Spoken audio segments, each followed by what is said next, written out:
Morning, good afternoon বন্ধুরা, welcome to my channel. আমি Somali. চলুন আজকে ব্লগটা শুরু করি। কেমন আছেন সবাই? আমরা সবাই ভালো আছি। চলুন আজকে গল্প করে করে কিছু রান্নাবান্না করে নিই। রোজ রুটি বানাই রাত্রিবেলা, আজকে সোমবার রাত্রি, তো আমার মনে হলো আজকে স্পেশাল কিছু বানাই। তো ওই ভাবতে ভাবতে ভাবলাম আজকে বানাবো মোগলাই পরোটা। কি করে বানাচ্ছি চলুন দেখে নিই। তুমি কি মোগলাই পরোটা খাবে? না, আমি মোগলাই পরোটা খাবো না, আমি ভাত খাবো। কেন? খেয়ে দেখো না, আজকে খুব টেস্টি তো। খাবো না। খাবে না? তো ভালো লাগে না এগুলো? লাগে না। ভালো লাগে না? ঠিক আছে ঠিক আছে, তোমার জন্য ভাতই হবে। দেখলেন তো, একজন রাত্রেবেলা ভাত খাবে, তো ওর জন্য ভাত রান্না করতে হবে। সাথে আমি পেঁয়াজ, আদা আর কাঁচা লঙ্কাগুলোকে কুচি করে নিচ্ছি।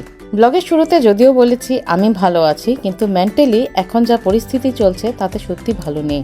কিছুদিন আগে আমাদের একটা জিনিস নিয়ে খুব টেনশন চলছিল, সেটা আপনাদের সাথে অবশ্যই শেয়ার করছি, আজকেই শেয়ার করব। সেই টেনশনটা দূর হতে না হতেই শুরু হয়ে গেল এই আরজি করের ঘটনাটা। মানে একটার পরে একটা হচ্ছে না, মনটা ভীষণ খারাপ লাগছে জানেন। ফ্রাই প্যানে অল্প তেল দিয়েছি, আমি তেলের পরিমাণটা অল্পই দিলাম। তার সাথে আমি দিয়ে দিয়েছি, তেলটা গরম হতেই পেঁয়াজ কুচি, আদা কুচি আর কাঁচা লঙ্কা কুচি। এবারে দেখুন, এখানে আমি অল্প চিকেন রেখেছিলাম, সেই চিকেনটাকে কিন্তু আমি মেইনলি এটাতে ফ্রাই করব। আমি বোনলেস চিকেন নিয়েছিলাম, সেটাকে মিক্সারে পেস্ট করে কিমা মতন করে নিয়েছি। আদা কুচি, পেঁয়াজ কুচি আর কাঁচা লঙ্কা কুচিটাকে অল্প ফ্রাই করে আমি দিয়ে দিলাম এই চিকেন কিমাটাকে। এবারে এটাকে আমার ভালো মতন ফ্রাই করতে হবে। গ্যাসের আঁচটা প্রচণ্ড হাই ছিল, একটু কমিয়ে দিলাম, সেটা আমি একেবারেই খেয়াল করিনি। দেখুন জ্বলেই যেত না হয়। ঠিক আছে, চলুন এবারে আমি এটাতে কি কি মশলা ইউজ করছি দেখাচ্ছি। নুনটা পরিমাণ মতন আপনারা বুঝে দিয়ে দেবেন। তার সাথে হাফ চামচ আমি হলুদের গুঁড়ো দিয়েছি, হাফ চামচ লঙ্কার গুঁড়ো দিলাম, আর হাফ চামচ ধনিয়া জিরের গুঁড়ো একসাথে মেশানোই থাকে আমার, সেটা আমি দিয়ে দিয়েছি। এখানে কিন্তু আমি জলের একেবারে ইউজ করছি না, তাই জন্য খুব কেয়ারফুলি এটাকে ফ্রাই করতে হবে যাতে নিচে লেগে না যায়। এবারে শুনুন আমাদের টেনশনের কারণটা কি ছিল। কিছুদিন আগে আমাদের ইউএস ভিসাটা এক্সপায়ার করে গেছে, আর এখানে যদি ইউএস ভিসা এক্সপায়ার করে যায়, ভিসার সাথে কিন্তু ড্রাইভিং লাইসেন্সটাও এক্সপায়ার করে যায়। তবে বুঝতেই পারছেন টেনশনটা কী লেভেলের। আর ওইটাই টেনশন ছিল যে কিছুদিন পরে শ্রেয়ানের স্কুল স্টার্ট হচ্ছে, আর ডেইলি আনা নেওয়া ভীষণ ঝামেলা। আর এখানে ক্যাব বুক করা মানে ভীষণ যক্ষির কাজ। কখনো ক্যাব বুক হবে, কখনো হবে না, কখনো ক্যাব ক্যান্সেল করে দেবে, নানা রকমের টেনশন নিয়ে চলছিল।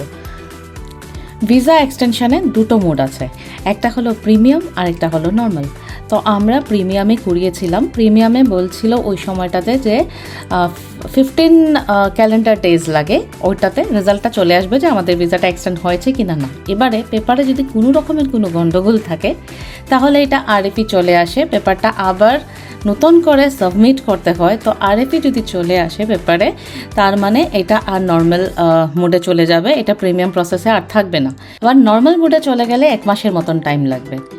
তার মধ্যে যদি আবার কোনো পেপারে গণ্ডগোল হয় তাহলে আরও 1 মাস টাইম, মানে অনেকটা টাইম চলে যাবে। এবারে ভিসা এক্সপায়ার করে গেলে এই দেশে থাকার অনুমতি শুধু আছে 240 ডেজ। সেই 240 ডেজের মধ্যে সব কিছু পেপার ক্লিয়ার করা, সব কিছু আমার ভীষণ টেনশন হয়ে গেছে এইসব জিনিস নিয়ে।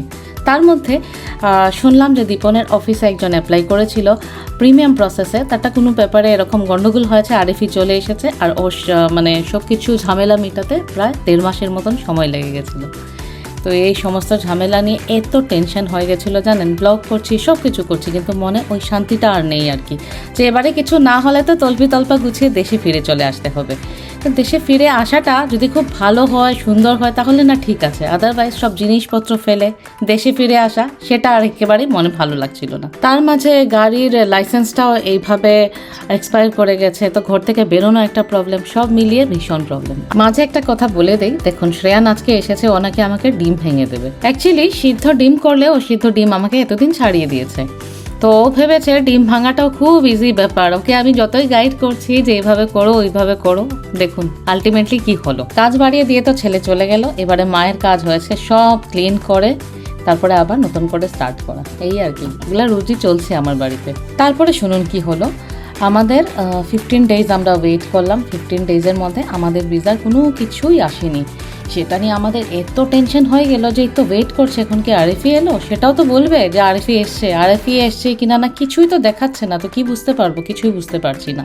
দীপন বলল হয়তো 15 ক্যালেন্ডার ডেজ না হয়ে 15 বিজনেস ডেজ আছে, তো বিজনেস ডেজগুলোতে তো আবার স্যাটারডে সানডে কাউন্ট করে না, তো তার জন্য কিছুদিন লেট হতে পারে, চলো একটু ওয়েট করে দেখি। তো 18 ডেজের মাথায় আমাদের ভিসা টিজা সব রিনিউ হয়ে চলে এসেছে। ভিসা অ্যাপ্রুভেলের যে ডকুমেন্টটা এসেছে সেটা নিয়ে মানে ড্রাইভিং লাইসেন্সটা রিনিউ করা হলো, মানে সব কিছু মিলিয়ে একটা টেনশনের মধ্যে দিয়ে যাচ্ছিল, তারপরে আস্তে আস্তে সব শান্তি ফিরে এলো। তো ঠিক আছে, গতানুগতিকভাবে জীবনটা চলছিল এভাবে। আচ্ছা দেখুন, আমি কিন্তু ডিমটাকে ভেঙে ফেলেছি, 2টো ডিম আমি নিয়েছি, আর ডিমের মধ্যে অল্প নুন দিয়ে দিয়েছি, আর কিছুই দিচ্ছি না।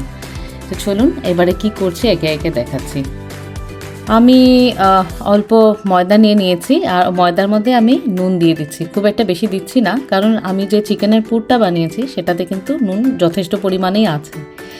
তাছাড়া আমি একটু তেল দিয়ে দিলাম। এবারে ভালো মতন এইসব মিক্স করে জল দিয়ে মেখে নেবো আর কি ময়দাটাকে, খুব বেশি যেন নরম নরম না হয়, একটু টাইট হয় মাখাটা, সেটা খেয়াল রাখতে হবে।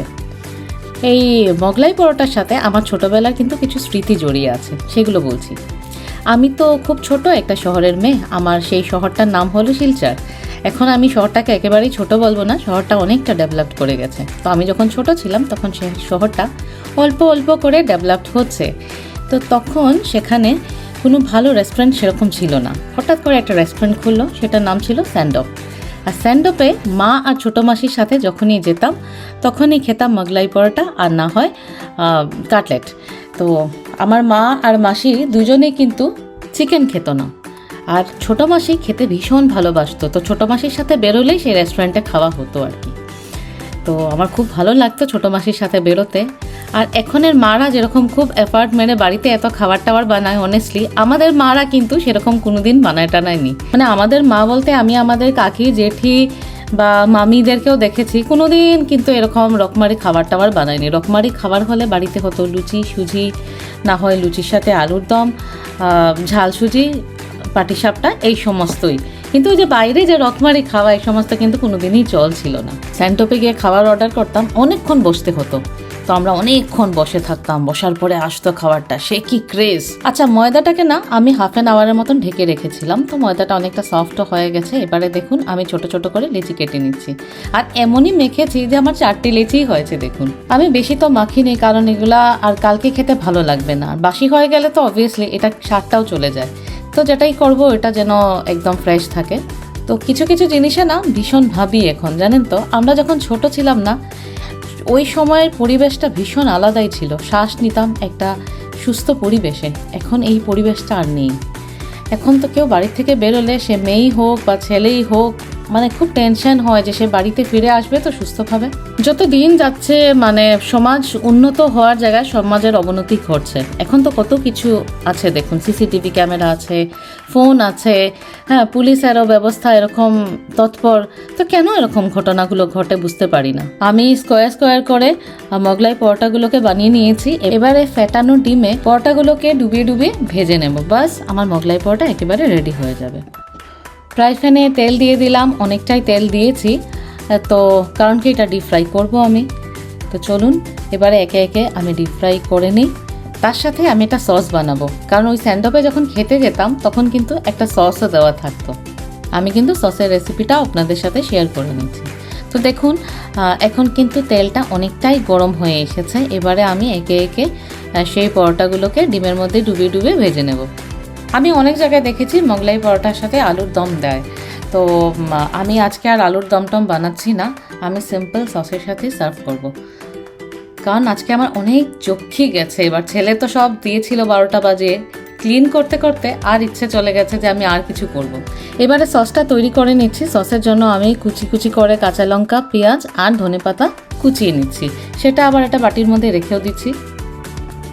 মোগলাই পরোটাগুলোকে আবার উল্টে পাল্টে দিলাম, একটু গোল্ডেন ফ্রাই করে নামাতে হবে। তো চলুন একসাথে সব কাজই কমপ্লিট করে নিতে হবে, অনেকটা দেরি হয়ে গেছে। তো আমি দিয়ে দিলাম টমেটো কেচাপ বাটিটার মধ্যে আর অল্প জল। লাস্টে আমি 1 চামচের মতন চাট মশলা অ্যাড করে দিয়েছি। বাস এবারে ভালো মতন মিক্স করে দিলে রেডি হয়ে গেল আমার একটা সুপার টেস্টি সস।